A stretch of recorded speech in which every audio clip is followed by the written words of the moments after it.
build a subtle assumption that people on your team and in your company aren't going to figure it out without you? Would you take a vacation? Would you be able to put your BlackBerry down? Would you truly delegate? Would you give accountability? Would you give ownership? Here's what we found they did. In terms of how they manage talent, they tend to be empire builders. They love to hire A players. They love to hire smart people. And then they just take them and they put them in a background, sort of behind glass on display. Smart's in the company, but not well utilized. The environment they create is one of tyrants. It's full of anxiety, and we know what happens to our brains under conditions of anxiety. For the cognitive psychologists out here, people who study psychology, what happens? What part of our brain takes over when we feel anxiety?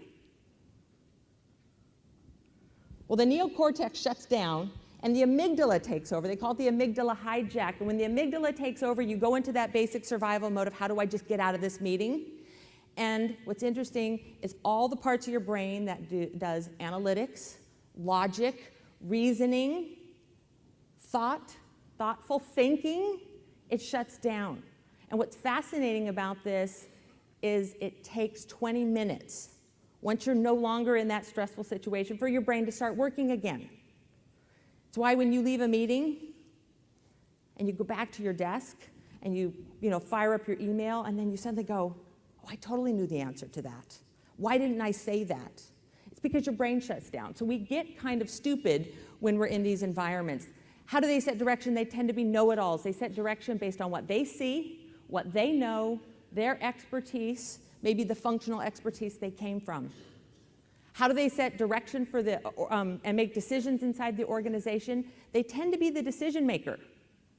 They make those decisions solo or in inner circles, maybe really small councils. But here's the problem. The problem is that every important decision inside your organizations, every important decision gets debated. I guarantee you. But when does the debate take place? It takes place after the decision, in the hallway, over chat, hopefully not out on Twitter. It takes place out in the organization where people are trying to figure out what's going on. And sometimes it's, hey, what was she thinking? But sometimes it's just, I don't understand. I don't really know what I need to know. They can't execute. And they tend to be micromanagers. They tend to hover over every detail because people won't figure it out without them. And we've already gone through, they get less than half of the capability of the people around them. Multipliers. Multipliers see the world very differently. They look out on people and they see a lot of intelligence. They see lots of ways that people are intelligent. And they have a very simple conclusion. And it's like a little ticker tape that goes around in the head, and it says, people are smart, and we'll figure it out. What would you do if you really came to work every day and said, I work around brilliant people, and they're going to figure this out? What would you do? Shout it out. You would relax. I love that one. What else? What would you do?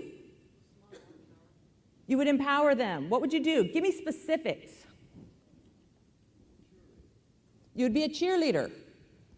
What else would you do? If your people are smart and they're going to figure this out, challenge them more. So yes, you can relax for a moment, but then you're going to say, you know what, I can push harder.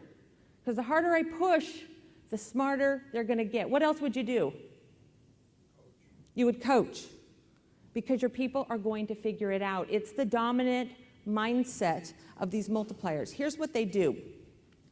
Each one of these comes with a little bit of a deal. The first is that they're talent magnets. They attract talent, they find people's genius, and then they utilize it to its fullest. And here's the little deal that goes with each one of them. And it's kind of this little arrogant deal, but they have a sense of, if I can figure out your genius, I can put you to work. And with that deal, everyone in the organization works for them. When you're a multiplier, you don't care who's on the org chart. You don't care who reports to you.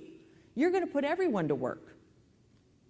You can put your boss to work. This is why I always like this so much. They tend to be liberators. They create an environment where people can do their best thinking.